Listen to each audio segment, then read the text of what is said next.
ব্যস্ত রাস্তার মোড়ে পার্কিং করে রাখা ছিল একটি ঝকঝকে সিডান কার।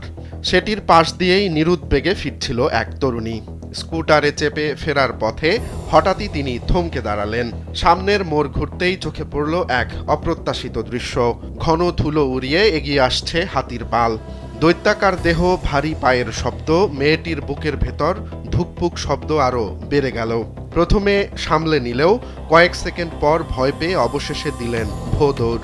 অবিশ্বাস্য এক দৃশ্যের সাক্ষী হলো পথচারীরা।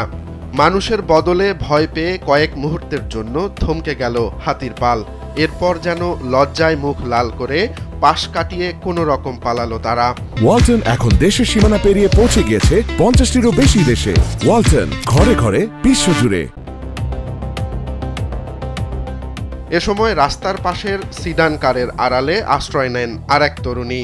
ভারতের তামিলনাড়ুর সেই ভিডিও এখন সামাজিক যোগাযোগ মাধ্যমে রীতিমতো ভাইরাল।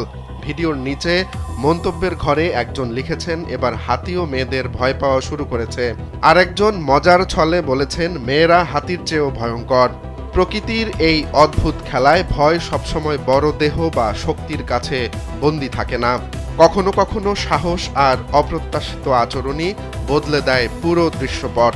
তামিলনাড়ুর সেই সন্ধ্যায়ও যেন মানুষ ও প্রাণীর সম্পর্ক নতুন এক রূপকে উন্মোচন করল, যেখানে ভয় থেকে বাঁচতে মানুষের পাশাপাশি পালালো হাতিও।